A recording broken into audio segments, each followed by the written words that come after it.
What's good, y'all? This episode is sponsored by the Inclusion Initiative. My good friend and former guest of the show, Grace Young Foster, has been doing some incredible work to support adoptees of color and former foster youth in the workplace. And she is trying to get to South by Southwest next year to talk about their bombshell report, Invisible Employee at Work, which explores how adoption and foster care experiences impact professional lives and how increased visibility can build stronger, more connected teams. This is something that's close to my heart, and we need your help to get Grace to Austin. Voting is open through Sunday the 18th, so go to the link in my bio and cast your vote and help us bring visibility to the over 13 million adoptees of color and former foster youth in the workplace today.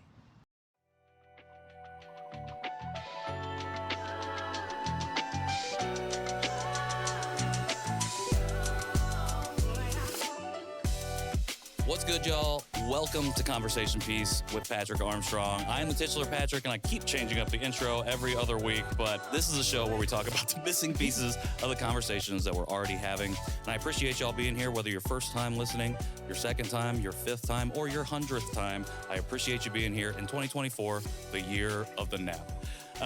Couple announcements before we jump into today's conversation. This is episode 98. We are 2 away from the release of episode 100, and we just got done recording a really fantastic 100th episode for y'all. It was a live event. You have heard all about it because we've been talking about it at the beginning of all the other episodes. But that episode will release in 2 weeks on the 27th. So be looking for that, and we have more announcements to come. But speaking of more things to come, I'm really excited about this conversation today. My guest today is an interdisciplinary artist, stylist, creator, small business owner, and just an overall cool human being. Known for her passion for fashion, Fēi's creativity. Oh, nope, I gotta run it back. Let me run that back. Ooh, you was going in though. I was like, ooh. My guest today is an interdisciplinary artist, stylist, creator, small business owner, and just an overall cool human being. Known for her passion for fashion, her creativity has expanded beyond any single dimension to facilitate dynamic, connective spaces for artists of all backgrounds to commune and collaborate. Her projects, Say Less is More, and the work that she has done with Purpose Projects have all been featured in many, many different places, galleries, festivals, magazines across the country. And her latest solo show, Free My Flaws, continues that tradition of collaboration, connectivity, and wonder. I've been a fan for a little while now, and I am very freaking excited to have this conversation in the lovely art space of Frida's Flowers, no less. So without further ado, it is my honor and privilege to welcome Fēi Ford, aka Styled by Fēi, to the show. Fēi, thank you for joining me. Thank you. What an introduction. I don't think I've ever heard that in like real time. So I don't know if there's more I could say to top that off. Like, okay, well, I appreciate that. amazing. Apologies to the production team for messing that up and making you have to re-edit that, but it'll be fine because you guys are the best. Shout out to my team. Yes, I'm really excited to have this conversation. I just want to preface by saying when I first reached out to you, felt a little intimidated because I feel like as I've done the research and followed you for a little bit, like you are very revered in this space. And I was like, she ain't gonna have time for me. So when you were like immediately like, yes, let's do it, I felt very honored and privileged, like I said. So thank you again for doing this.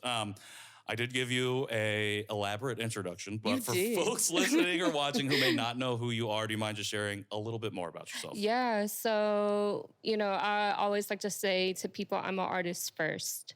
And that is a big repertoire of why my connection and work means a lot. I understand that space and how it feels like to be that. So that's like kind of the central space about it. And then a lot of my work is about connection. So it's about how do people navigate spaces with art. And I kind of like fluctuate with the medium a lot. So sometimes it is fashion. I started in fashion. And then sometimes it's, just the curation part about it, like how it connects with people, space with people, and then placement, it's about intentionality. And then things like, installation is probably my most formed art and probably my most innovative space for me as a creative because it wasn't always a known understanding space and it evolved starting with fashion and going through multiple different spaces with that. But I would say probably the center of my work is connection, and art is the way I navigate it. I love it. I think that without defining or going into the definition of what it means to be interdisciplinary, you broke it down specifically what it means for yourself, and I appreciate that. And I think that was one of the things that drew me to your work, was this idea of connection and this root of connection. I think it's really powerful, and it's something that permeates a lot of the conversations that we have on the show here.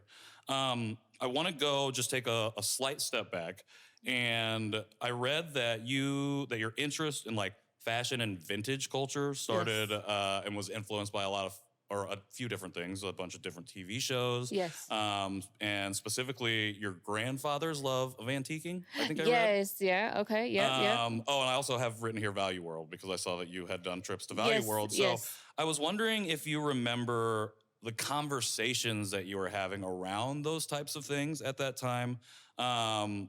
Specifically when it comes to like what it means to reuse something, to recycle something, to repurpose it.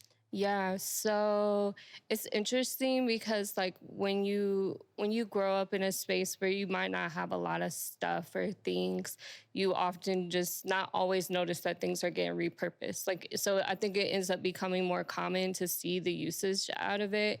And in particular, it's like, you know, my mom used to be really creative and like make flashcards out of like Pepsi Cola boxes and things like that. You know what I mean? Just like things that you didn't know always was being reused. And then, you know, you get fond by seeing things because my dad would make things very particular. My grandfather would like, no, this is a good piece of furniture. Like, you don't understand this right now, but this is solid oak. And you don't know the differences in the shifts until you get older. And I think for me, I found it in clothing because I was already really into fashion.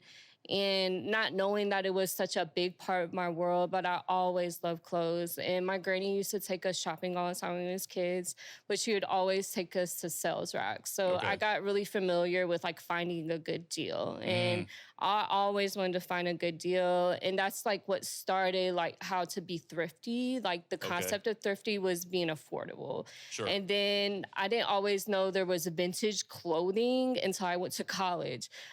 Because my mother took me and my brothers as kids to Value World and stuff to shop for clothes. But that wasn't vintage clothing to us back then. It's like we're shopping for school clothes right now. But like there was this, and I feel like it's crazy because I feel like it goes in a cycle. Like vintage craze and fads always come back in. And I think the youth always carries that. So like right when I was in the midst of college, there was this like a big thrift scene going on. So I was just finding a lot of clothes for myself personally. Vintage jackets, blazers were like the first piece of that. Yeah. And I think from there, I just I fell in love with finding unique pieces, and I wasn't really caught up in price points or name brands or things like that. They never really, I was really into sneakers at the time. So if I was going to buy anything full price, it was going to be sneakers. But everything else, if I could get a whole fit for $20 or less, we're in there. And you look great. And I feel like I just appreciated what vintage clothing did for that. And then once I started thrifting more and finding stuff, there was just like a different type of value with each piece and uniqueness and how things were cut and sewn. Like I really got enamored by that. And then I just started to see things I never saw before. So like, I think, you know, repurposing and reusing, which actually, when you bring that up, it happens a lot in my work. It's because being an artist, you have to be cost effective and you need resources and you might not always have all the funds. But if I can actualize an idea and need to figure out how to make it work, on a budget, I can figure that out pretty well. Take me to any place. I don't care. Anywhere where I can find something. Anywhere with a sales rack. You're going to make it work. Absolutely. 100%. I appreciate you sharing all that. And I think I see the hints of connectivity already because it's like a family thing. Yes. Like, as a family, we go and we search out these deals. My grandma would love you and your family because she'd be right along there with you. All the garage sales, every possible thrift and Goodwill store. When you got into college and you discovered vintage, did it feel like you said, you had this appreciation because you were already kind of doing it, even though you didn't know it then? Yeah. Did you have a newer appreciation? Did that change at all, the way that you thought? And then how did vintage itself as like a concept impact what you thought you wanted to do at that point in your life? To be honest, nothing. At that point in time, I was really immersed by collectiveness of it in general. It wasn't a pursued interest for like the expansion and growth of it until after college. Gotcha. So like I ended up creating a collection in college. This is what ended up happening with me. So I got fond by just finding because you were just getting stuff for yourself, just and then for it me. got to the point of being like, oh, I have a lot of things. I have a lot of things, and and we'll probably get into this, but I went through a whole phase of being inside of a world that I was trying to figure out who I was, and I went back to clothing, not knowing that that's what I wanted. So, like, I went through a whole process, like, even to get into college was just, like, I was fashion-centric, but not claiming it. Like, there was no... it was like on me, like in me, but on me. Like people were complimenting and telling me that they loved how I dressed. But I just was like, I'm just wearing what I want. Clothes because it's like you were just going out and buying. That was the foundation. Like I'm just buying clothes. I'm just buying things that I like. And I love to put things together. Like making an outfit is like, I always tell people like making an outfit or a styled outfit is like eating a good meal. There's like so many things that can really set your outfit together.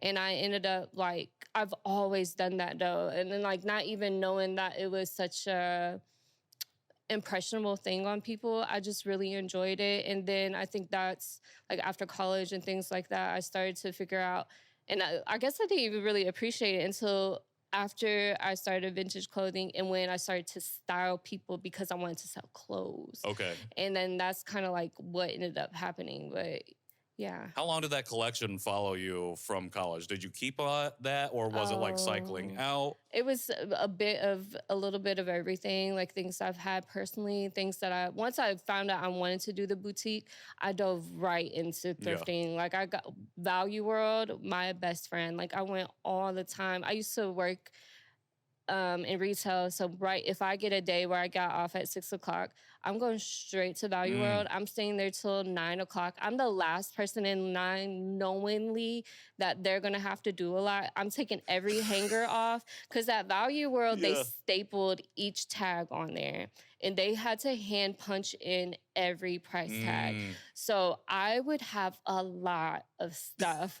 And, you know, and I always was very considerate. I worked retail, so I was always very considerate of that. But like Value World had deals. They used to have a stamp card where you punch the whole card and you get 50% off your next purchase. What? I shopped there so much. And Indy Nuo used to have coupons in there and all the elder ladies would have extra ones. And sometimes when you go shopping on a random like Saturday morning, they'll have them because you would have to use them at certain times and be like, here you go, have one. I'm like, yes, because like you would find really nice pieces and they were fairly priced, but you're like, dang, I don't know if I want to spend $40 or $30 on a leather jacket right now. Sure. I might want to cool down off it.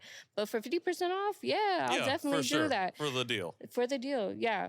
Yeah, my family always scoped things out season after. Like they would always go to the stores and go after everything was done and maybe pick the racks or whatever it might be. But it was always like, I'm not going to wear this now, but I'm going to get it because it's the low prices it's going to go. Absolutely. So we got to pick that up. Was there a deal that you remember that you were like, this is the thing, like, this is why I do this? That you, like, reflect on sometimes. I'm trying to think. I do this so much, though. It's let's see. So right when Value World was closing, and I didn't know it was closing, because I've been going to First Fridays for a long time. I was like venturing out on a First Friday and it was just like the weirdest moment for me. Like the First Fridays weren't going on and I found out that wasn't happening. And then I go to Value World and I walk in, and if anybody's been into a Value World before, it is the most densest thrift spot ever. Like they have stuff everywhere and everything. I go in, the whole store is completely like white out. If you can think of empty shelves and just like lanes of just carts of rolling racks. And then there was like 2 aisles full of clothes. And I go up there very naive and was like, are you guys renovating? And they're like, no.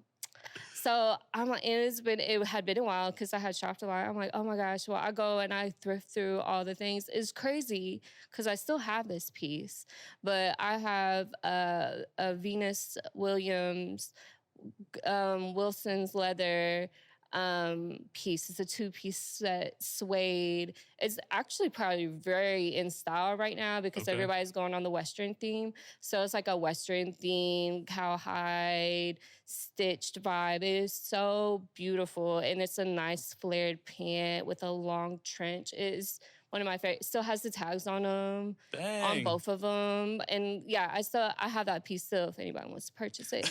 But it is one of my favorite pieces that I've thrifted for sure. I love that you still have that. And not only that, recognize, okay, this is probably back right now. And so let me just quickly plug, hey, you can purchase this if you want.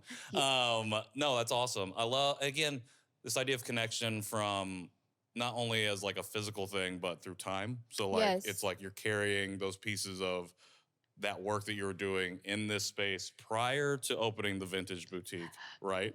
Well, yeah. So some things that was after. Okay, that was after. That was much after. So I wanted to ask you, you had kind of this liminal period between college and starting the vintage boutique where you're like trying to find yourself, I think. Yes. As I was reading about what you were going through, it was very resonated a lot with me because I felt like I went through something similar, except mine lasted about 10 years. Yeah. But I was wondering if you could share just a little bit about like what it felt like to get out of that like place that you were in of wandering. It felt like as I was reading about, and what it felt like to step into a creative mindset with intention and purpose. Yeah, it's like freedom in such a way where you feel like there's life for you and there's things to actually be seen beyond something that you see on a day-to-day. I felt like routine is the biggest, closest thing to death. And the idea of that it can take away from your like longing for more just because you're so used to and expectations of being in such ways in the world. And that's different for everybody. So whether you have to make money or, you know what I mean, you have kids or, you know, and I felt like I was seeing myself go through this cycle of repetitiveness where, you know, I felt there was like, I didn't feel like there was a need or a purpose for me. And then when I figured out that the boutique was a part of it, it just ignited like all these different things that I didn't even know existed for me and capacities that I never tried to stretch myself to. It was making me like push through like boundaries and stuff that, you know, I thought had to happen in such a way. And it really transformed like reconstructing a world, a universe that I ended up creating for myself. And, you know, I think that's like the biggest thing about having that spark. It just ignites this kind of like resilience in you that you're just like, oh my gosh, like this is what it feels like to just have a thought and then do the thought and then you see the thought and you're like, oh my gosh, I actually kind of like what this is. And then you keep on doing it and you get really meticulous about it. Like, oh no, like I need to do this so this could be better. You know, I'm gonna take all my furniture from outside and shoot. And there's this at my apartment, there's this crazy like garage that was like sided to our apartment building, and it grew this beautiful vinage on the wall. And I really loved how that looked and had a really flat concrete background. I'm like, I'm about to put furniture here and shoot people. And that's like the start of it. Shoot people with your camera. With my camera. No, yeah. Not with anything else. No. Lens clicking, shooting, like, you know, photographers. I had to put it in there because I was just like, that made me laugh really hard in my yes, head. No. I never, no. No, for sure. No. But yeah, like stuff like that where you imagine spaces. And I think that's what, you know, for me, like as an interdisciplinary artist, a lot of what I do is imagine. Like there's a lot of things that I see in my head, and then it's really hard to contextualize in real time. So when you're trying to break that down and you actually start doing it, at that point, it's just like magic. You're like, wow, this can happen. You know what I mean? And I think that's what it was. It's just like, because you get so used to like having to to meet certain criteria, whether it's like you're from your job, there's probably a to-do list and you get through the whole list and they still think like you're not doing your job and or you came in late today, so let's give you like 10 deducted points from your whatever track record or whatever it is. And that's really stifling as a person who feeds into the comfort of servicing and wanting to be seen in such a way where it makes people feel good. And I think that's like a lot of what I had to realize is like, you can never make somebody happy enough on the behalf of what you do, you know? So like it started to find fulfillment in ways for me on a personal end, like, you know, I need that. Being an artist is selfish because it works that way. And it feels good to feel good. And I think that's what I try to get back to a lot of times because I forget, even in the space of the work that I do now, I forget that a lot. And I think that initially was starting to help me practice that for myself. 100%. I love that. And I love that you shared that, especially that last bit, because I think when people hear like art is selfish or being an artist is selfish, I think that you can be taken the wrong way. And Absolutely. I think how I view it is this idea of I'm moving away from saying self-care and like caring for oneself. And like, if you can't either heal or step into a practice of healing of certain parts of yourself or the thing and like a space of accountability of self and things like that, you can't properly show up in the community the way that you want to, whether that's family, whether that's friends, whether that's in the city that you live in or the neighborhood that you live in. And I think people don't understand that because of this like routine that we find ourselves in, which I really like this analogy of being like the closest thing to death, because it is like a routine can seem like you give up who you are as an individual. And then you feed into the machine and you stand on the conveyor belt and move. As opposed to stepping off the conveyor belt and walking in whatever direction you want to walk. Okay, let me go back here. Dang it, I wanted to ask you something. I'm forgetting it now, but it's fine. We'll come back to it in a second. I like that. Oh, I remember actually. Yes. Was this the point where like you decided to put the artist first? Is that when this started to happen? Or were you prioritizing art, or how did that shift come? I don't think I was noticing. I always tell people when this part happens, it's the best time of your life. Because there's no comparison. Like when I started to do what was art, I didn't really have a knowing of what that even meant to me personally. So when I graduated college, I did graduate from an art degree, but I changed my major like halfway through my college career and had no intention of being an artist. So when I came back home and I was navigating what that might look like, I went through so many renditions because I had such a crazy college career. I went so many renditions of trying to apply myself in ways that I didn't know what I was doing. And it wasn't even always artistic ways. It was just trying to figure out, how am I going to live out here? Like, what am I going to do? How am I going to live? And, you know, those things switched up for me. So I think it's so funny, like, coming back to this conversation, because that's what I'm trying to do right now. I'm trying to navigate based off of my impulse and like how I feel on a natural, organic sense, because I think that's what was happening. Like I was plugging myself in because it naturally felt good. Like, and I think when you don't know as much, it makes it even easier to do that, because it's like, this feels so good, I'm just do it anyway. You don't know if it's good, bad, or if it has an expectation. I, at that time, never had expectations. I didn't know what I was doing. So like it felt good. I think a lot of the times it felt really good to do it because I needed something. So like the artist first thing, I guess I was doing it because I was still working full time too. I was doing so many other things, but at that point I was like, I want to do this so bad. There was nothing else that I wouldn't want to do more. So I would like max out for that, whatever part of my day or however I could. I used to like work in retail, and I would sit where the register is, they call that a cash wrap. I would sit underneath the cash wrap where people couldn't see me and just write like notes and things that I wanted to do for like the boutique and things how I wanted to execute. I was so ready to do that. And I think, now and this has been for like 7 years. Like now I'm really trying to put an oppression on putting the artist first. Sure. Which is me. Yeah. I appreciate you sharing all that. And it makes me think about something you said earlier. Because first off, you're creating to create. It's just like like you said, there's no restriction. And there is no like end point. It's just like, let me do what I'm thinking about, and then I can pivot whenever I want. And there's nobody to tell me no, because it's what I want to do.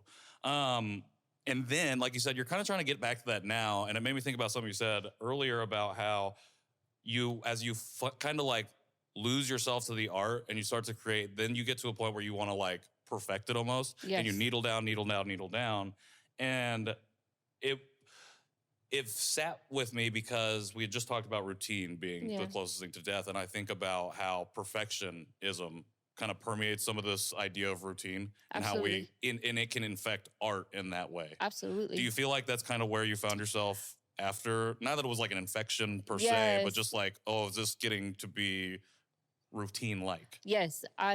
So this is what I found out. I found out that it doesn't matter what it is that you do, it can still feel like a cycle. Sure. So like application of things that you're used to exercising can ferment in so many ways, even if the thing you do is different. Sure. So that's what I've learned about exercising and what I'm, and I say organic manner because I'm seeing things like where we're typically put on the spectrum of what time and place looks like. Like for me, it's always different. Yeah. And routine is detrimental to my work because it's a part of executing, right?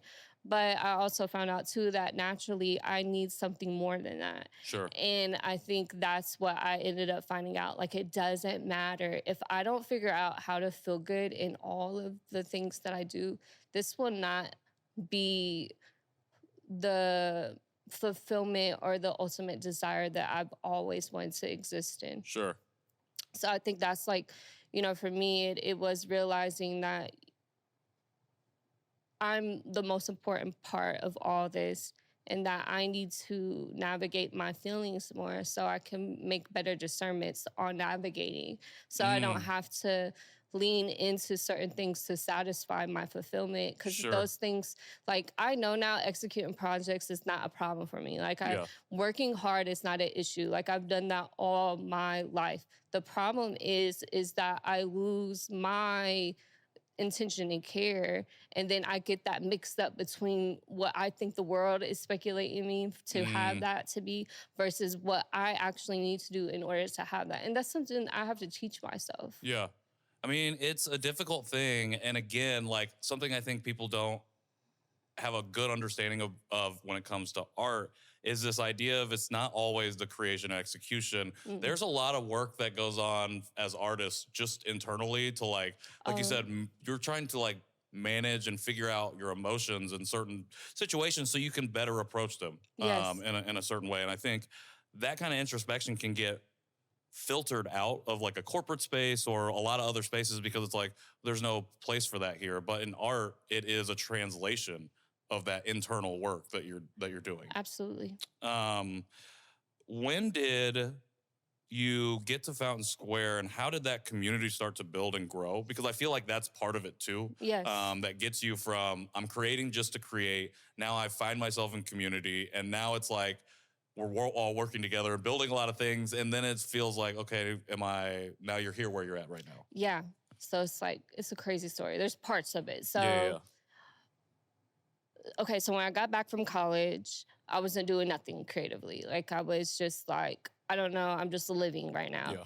I had a good friend who I actually went to high school with, and he ended up being back a year before I did. And he had reached out to me. He's like, so what are you doing? I'm like, I'm not doing nothing. He's like, well, have you ever been to a First Friday? I was like, what's the First Friday?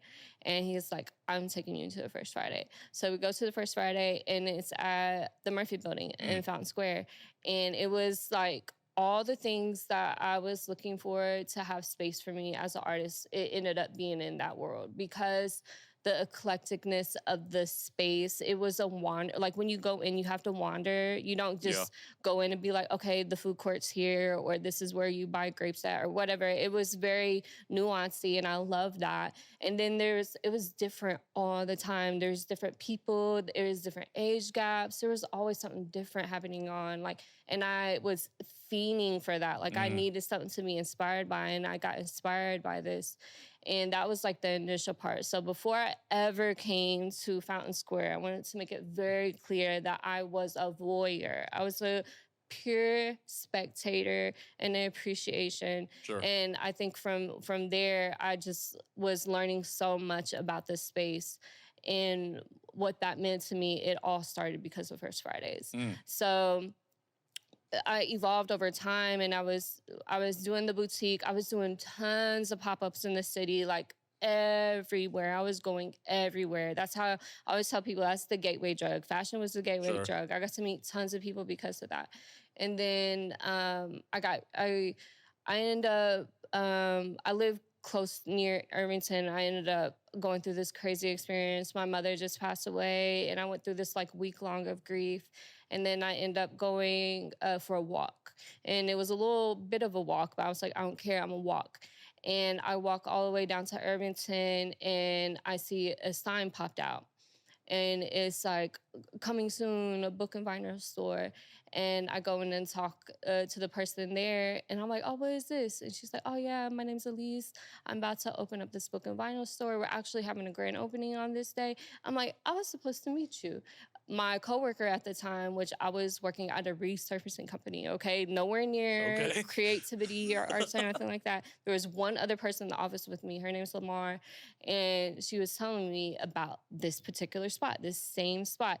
I had emailed, never got information back. So on this random walk one day, I ended up meeting the person I'm supposed to meet, and she was like, yeah, we still have spaces open. I'm like, bet. So I do the pop-up. Lamar actually helps me set everything up. And when I get there, there's like a person that's supposed to be next to me, and they end up moving their stuff downstairs. So then when we start working the day and everything gets through, they come up to me and they're like, oh, I love what you got going on. Where do you normally do your stuff at? And I'm like, well, nowhere. I need a space. I have so much stuff. I have a backseat of my car where nobody can never sit ever. It's like filled up with clothes. So I'm like, I need a space. I need to go somewhere. And she's like, well, here. And hands me a card. And it says Future Friends. She's like, this is where I put my stuff at. And so then I go through like so much more. This is in time and space too. Like I'm literally going through treads a month in time. So, they reached back out to me and was like, hey, do you want to do a pop-up? I'm like, no, I don't want to do nothing right now. I'm kind of like chilling out. I actually have a job where I can have more time. I want to be a voyeur again. So then they reached out back to me again, and it was like, hey. I was like, okay, I'm going to do the pop-up. And literally, I did the pop-up, and I, like, never left Future Friends. Sure. That's, like, the start of it. Like, I literally, like, never left Future Friends. A story back from that was before I actually got to do that pop-up, I was getting a photo shoot done for a friend of mine. Her name's Charlie Black, an amazing photographer. And she was like, I want to shoot you. I was like, okay, but I do the shoot. She's like, okay, I'm going to do the installment. It's going to be here. This is before I even knew where Future Friends was at. And mind you, the Fountain Square, the Murphy Building in particular, had went through renovations. So I hadn't been back since the renovations. So I go, so at that time, when I first started going, PUP used to be there. So people from Urban Progress used to be in the space that I'm in now, where Future Friends is at now.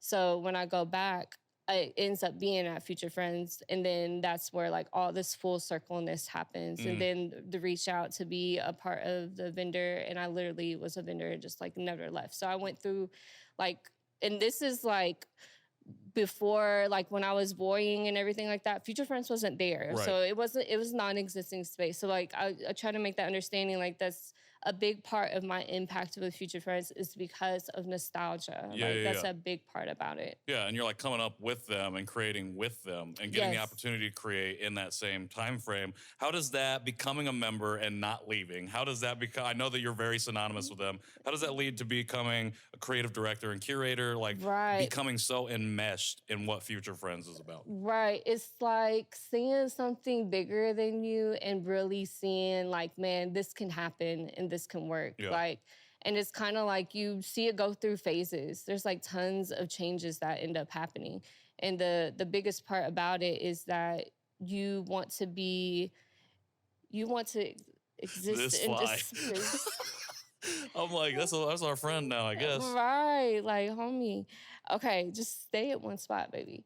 But yeah, so I think like for me, say the question again. I'm sorry, that's the fun. How like becoming a member and never leaving turns into becoming even more involved as a creative director, curator. Okay, so impulses again, right? We're doing things that we want to do. Like my desires, it fulfilled a space for me. Like I was really into clothing. I was able to sell my clothes there. Like it started, like, it was like working a really cool retail store for like a very long time. And then you start to see how connection works with people. Like I'm building that as I'm building the boutique. Like one of the more interesting things for a vendor perspective is a lot of times vendors like use tables. I hate tables. I will never have a table as a vendor booth. So I always had a rack of clothes and had it open. So people would always walk into my space. So for me, that was like testing how interaction worked with people. How do you get people to engage with you? How do you get to talk to them? And Future Friends was a space that ultimately let me have a practice at that. So I was in a different part of the building at the time where it was in 217, actually where Melly's room's at. And when I was in there, that was like a makeshift space. That's where supplies got dropped off. That's where big pieces of furniture and knick-knack stuff comes on, and then random shows would happen. And I would rearrange the space each time to make it look like something. And that was like my practice run, like how to do that, how to work with people who were curating another space and navigating that. And then ultimately it taught me how to do that for myself. So that's when your art expands beyond just the boutique and clothing and styling to be something more. Absolutely. Future Friends was a central part of me being a part of what I would say curation is for me now. So like the navigation of that and how that transformed was literally because of time and space. I never wanted to leave. It always served me for a very long time. And, you know, when COVID happened, and there's a lot of shift and changes then, as for anybody at that time. And it got hard for them to take care of it. And, you know, there's like, I don't know how I'm going to do this. I'm like, I want to figure this out. I have nothing, but I want to figure this out. Like, I'm going to help. Like, what can I do? So I have a couple people help me. And then we run through that for a little bit. And that also runs its course because serving a space is more than just being there. There's so much that goes into that. And one person holding that down for the time that they did do it, it's a lot of pressure to keep it at a certain momentum and pace. So I did not build Future Friends. I want to make that very clear. I was gifted. I always say I inherited this space. But that's literally what happened. They're like, I gotta go. I can't do this anymore. I'm about to go to a peach farm and create with other artists. But you can have all of this. And I was like, okay. So, and I go through my phases and trying to figure out how to make that work well. And then, like, it's kind of like, I always feel like I have to go through this crazy transformation. Like, if you don't buck up and, like, really fight for something that you can transcend in, you'll always get lost in the, I don't have money, or I can't do this, or I can't do that. Where's the capacity at? How do I even navigate this space? And I had practiced it, right? So like on my birthday in 2019, I think it was 2019 or 2020. I feel like it's a lost in time right now. One of those years, I did my first curate show, and it was on my birthday. So every year, I made themed shows more public now, but every year since then, I've always made an all-women's show. It's a Women's History Month in March, so I always made a women's show, and that's kind of like what kicked off my curation. Okay, I love it. I think that something that just stands out to me, especially about inheriting future friends and taking it on, is this idea of the bigger picture and being able to Yes. give yourself to something more with the understanding that your individual gifts and talents and what you bring is key to why it is part of that bigger fabric. You know, your Yes. thread is part of that, what makes that fabric go, and it links up with everything that's happening there. I'm interested because like it just speaks to the idea of connection and community Yeah. again that we've kicked off this conversation with, this idea of how do we how do we do this together, and again how do we see that, how do we put it all together to Yeah. form that large tapestry that we're a part of. Something else I think that's going on in the background here, besides COVID, besides even just people rotating out, is the fact that the space, the area, the neighborhood you're in, Fountain Square, is going through its own changes. Absolutely. And so I'm wondering, from your perspective as an artist, and then as a person who works on the business side of the art, as a director, as a curator, as somebody who runs this cohort, what is navigating those neighborhood changes look like Yeah. when it comes to continuing to facilitate art space and continuing to create an accessible gateway for artists who want to come and create just for the sake of creating? Yeah. It's really crazy. It's inevitable that change is going to happen. And Mike Graves, who curates the whole Murphy building as a whole, they have Bridge Collective, him and his partner.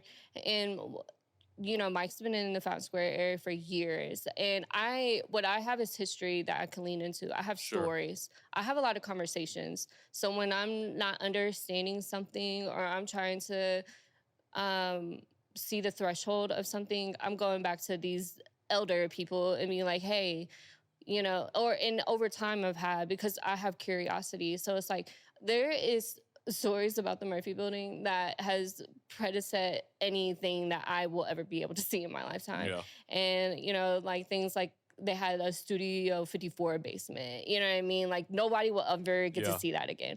But that was inevitable to change because of time. The safety was like a big part of the change in the building because people were literally like stashing and staying in the Murphy building. Them doors used to not to be locked, so anybody could just come in whenever they wanted. Yeah. And homeless people and just so many things because the neighborhood was never always the best place to be at. And you know, so when things like gentrification happens, because, you know, I always tell people it would be naive to think these plans weren't happening for Right. 20 plus years. So like things that were happening in parts of change. And where it was going, I knew that was going to happen regardless. Right. You know, why I think Future Friends is such an important space, impartial to all the things that happen around it, is because there has to be a place that educates the community about what exists in this world. Mm. And I think creativity in art, even though sometimes, like, and I can have this conversation all day, like how they treat us as artists, where they put us at in all of these Yeah. different ways. I know that when people come into Future Friends space, they feel like they're home in some Mm. type of capacity. I've had this conversation with multiple artists that I've had in there to be in this space, being like, when I come back to the city, this is the first spot I'm stopping back Sure. to. And it's crazy because I didn't even give that. That wasn't me who started that. There was Sure. a group of people. There was a husband and wife that had been living in Japan for 10 years, had came back, and he was like, she's never been here before, but I told her this is what I remember from the last time that I was going to bring her here. And he Damn. was so happy to be there. So like, it's stuff like what, you know, the Murphy building had did for artists for the past 20 years to be able to service community. Like some of those people will never get their flowers, you know what I mean? Like they'll never know certain people at that time. But I always say that there was people that was laying down their lives for me. Yeah. They made sacrifices that, because to think that an art scene never existed is crazy. Like Mm. there's been creative people in the city for a very long time.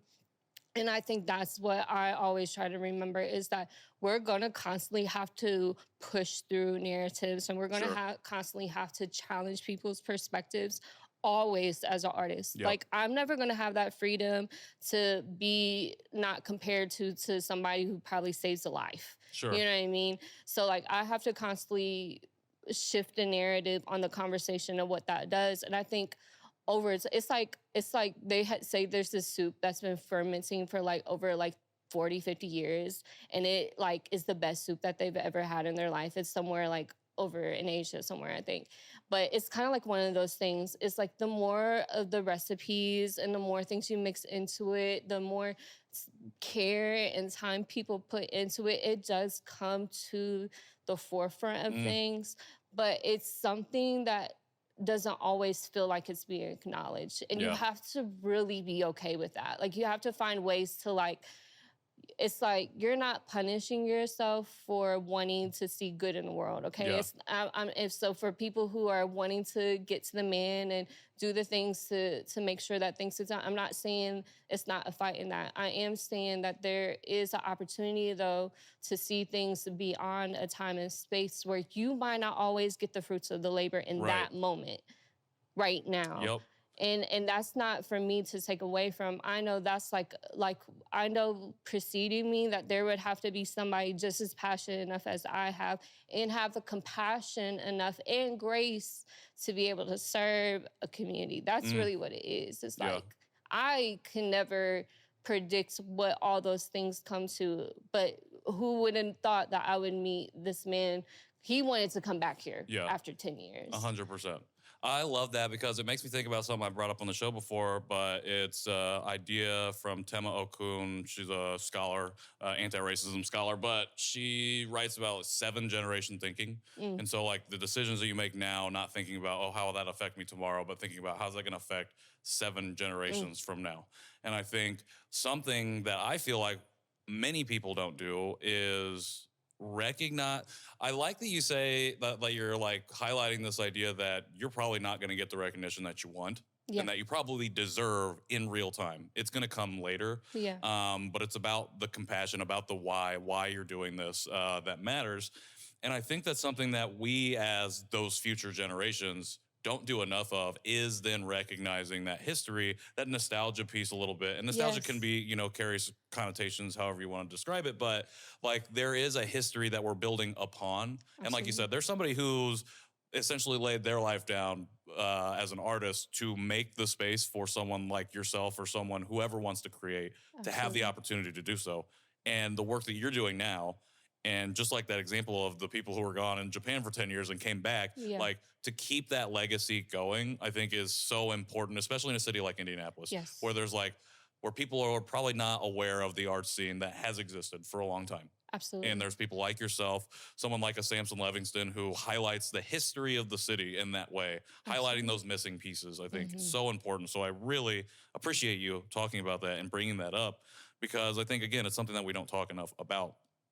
And I would be remiss to not move to this next section because I do believe you set me up for it on purpose, but I'm not sure if you did. Okay. But you, as you were talking about folks that deserve their flowers and might not get them, it just made me think about our recurring segment that we have on the show called Give Them Their Flowers, where our guests highlight one or more people who they feel like deserve that recognition, deserve their flowers right now. So, Fēi, who would you like to highlight today?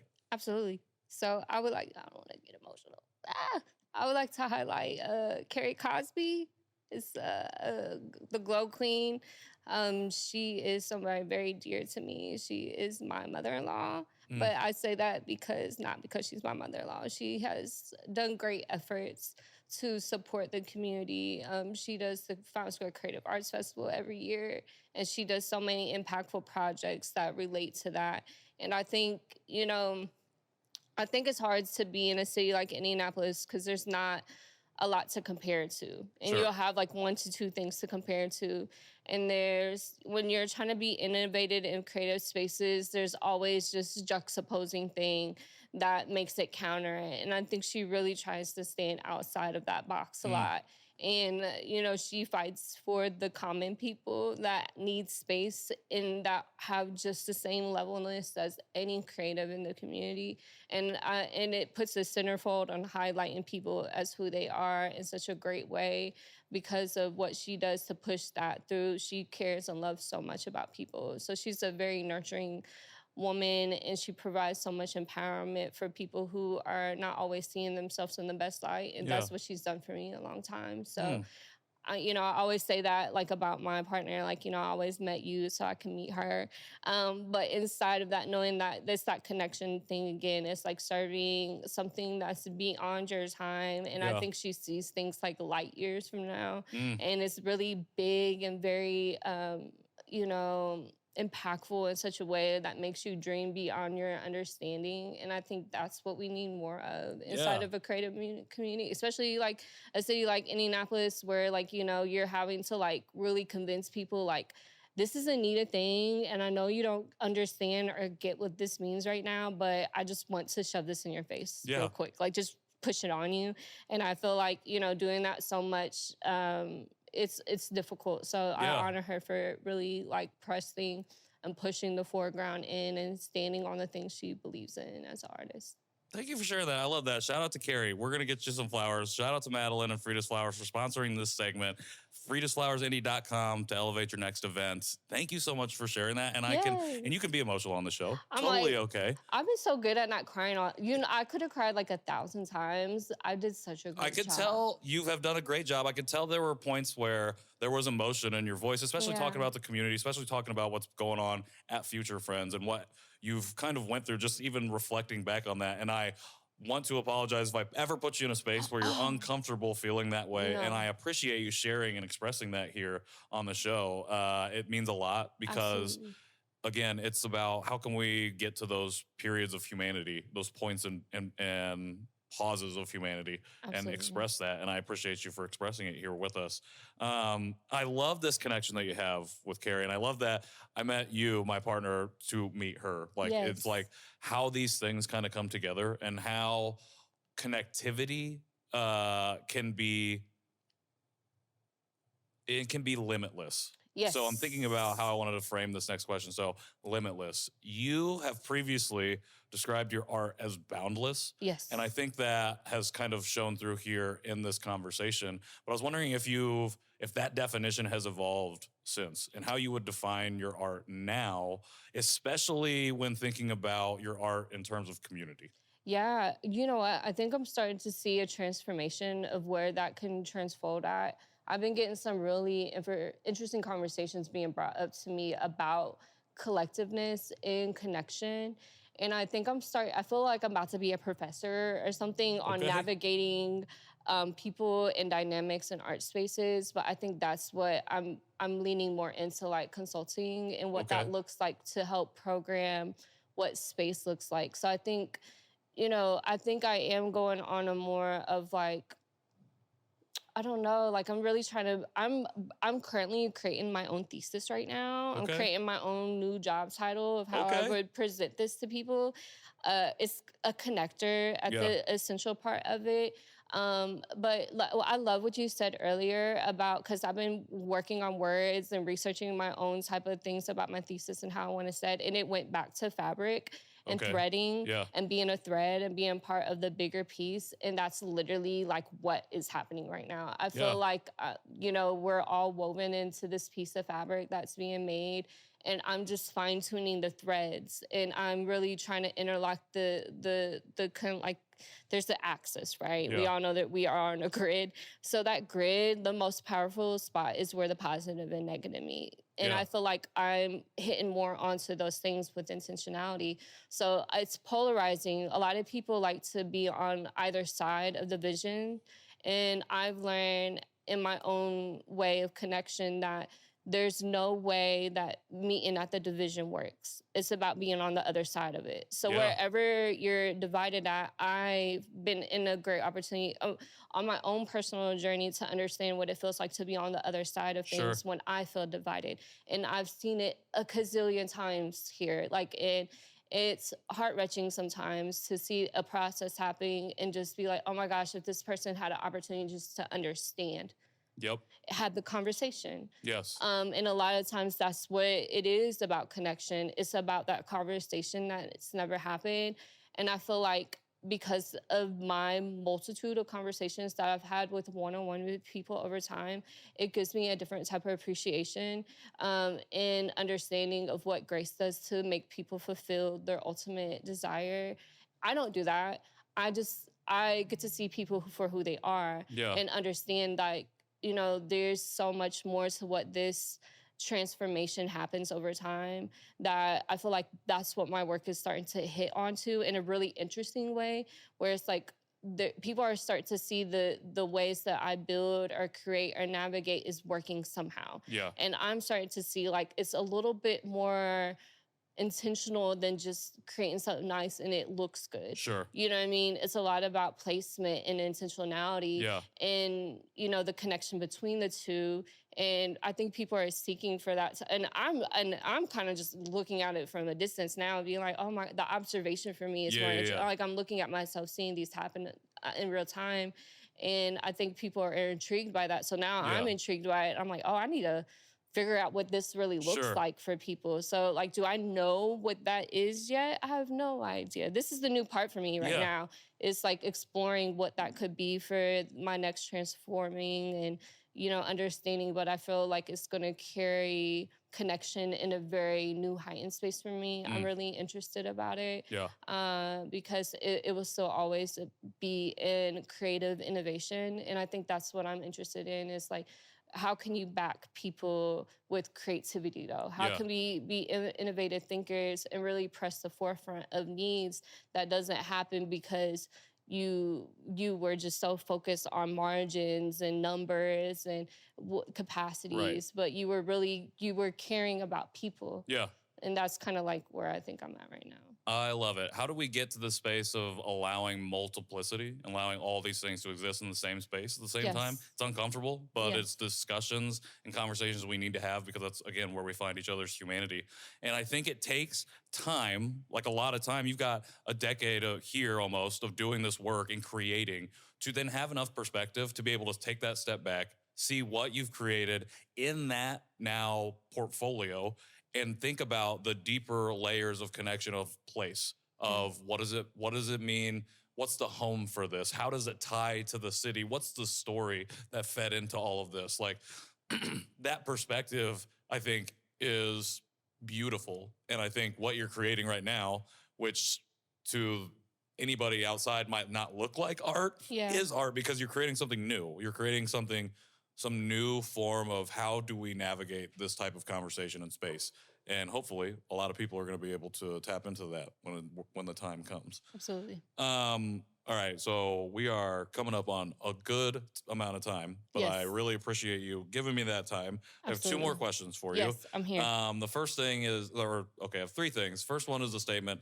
I want to talk about Free My Flaws because you just finished up that solo show, and that's a whole thing about your new position as an artist. So if you don't mind just sharing a little bit about what that show was like and what it's meant to you now that you're on the other side of it. Yeah, I think, like there's bits and pieces of me in all the work that I do. I will not take the way of that. There's a lot of influence on my behalf when the projects are going on.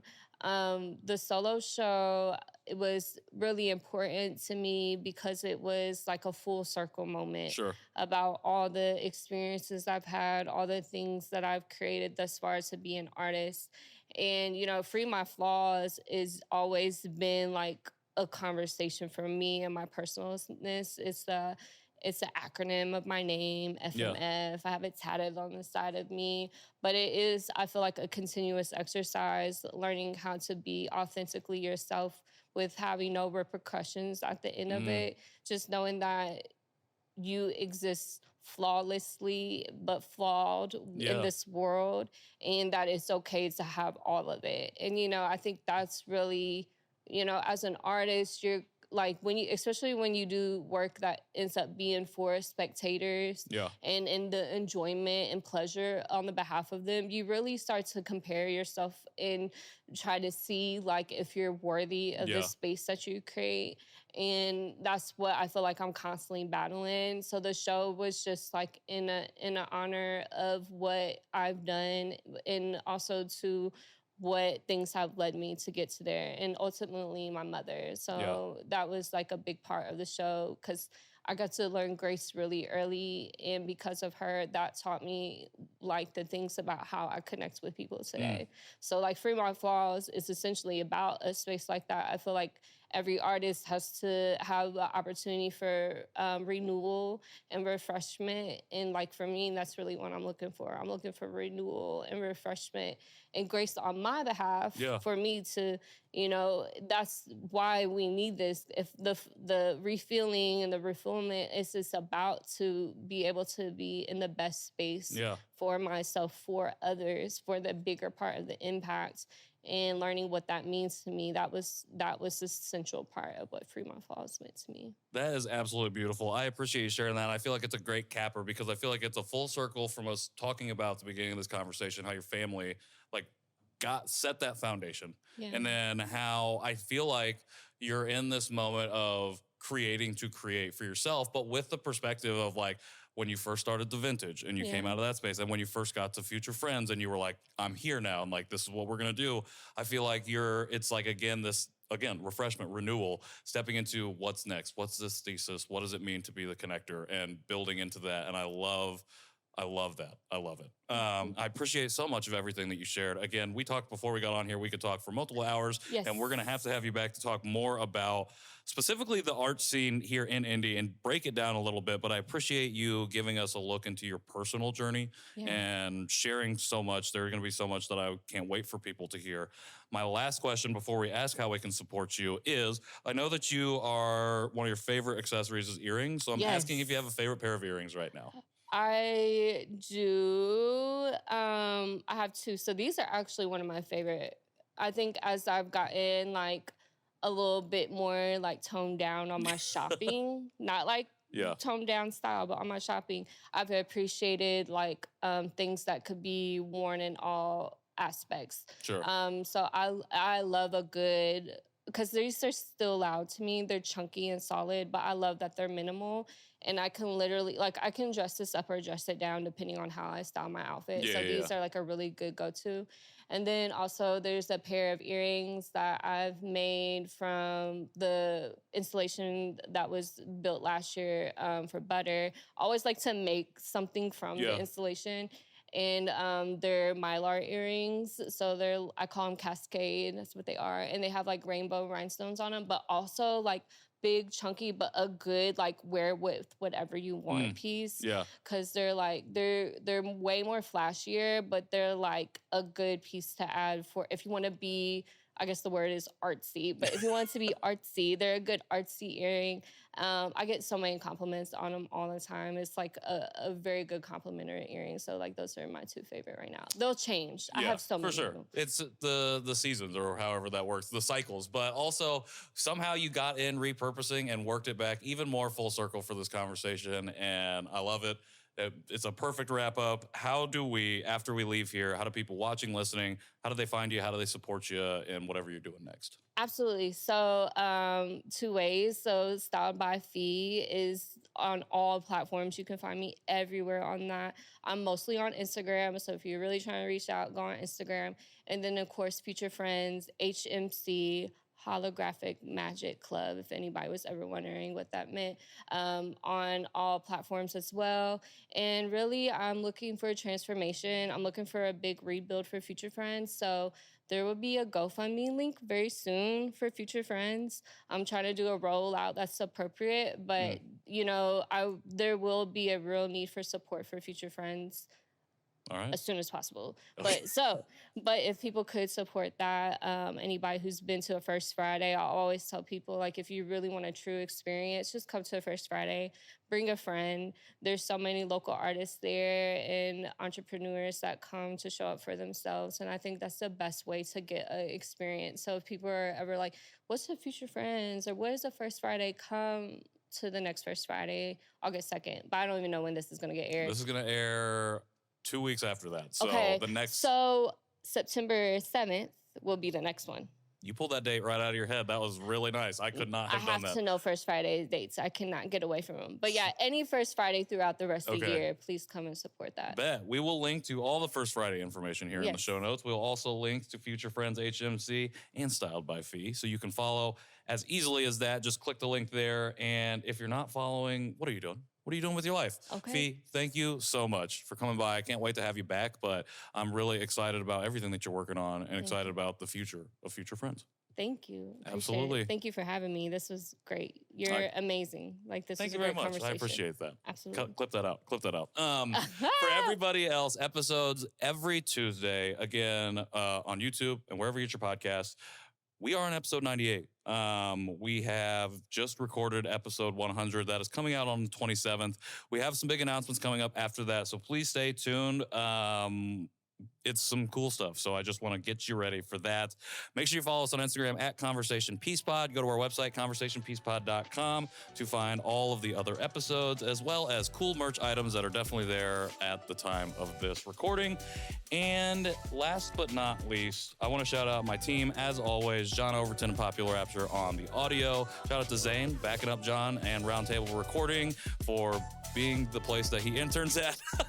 And shout out to Mike Lee and Mike Lee Productions behind the camera. And I also got a shout out to Madeline and Frida's Flowers for letting us use this space. You might see it a little bit more as we go along because I really like it. That is about it for us this week. Again, we have a lot of really cool stuff coming up, but make sure you tap into this conversation. Make sure you keep following along with these conversations. But until then, I've been Patrick Armstrong. This has been Fēi. This is the team. We will see y'all soon.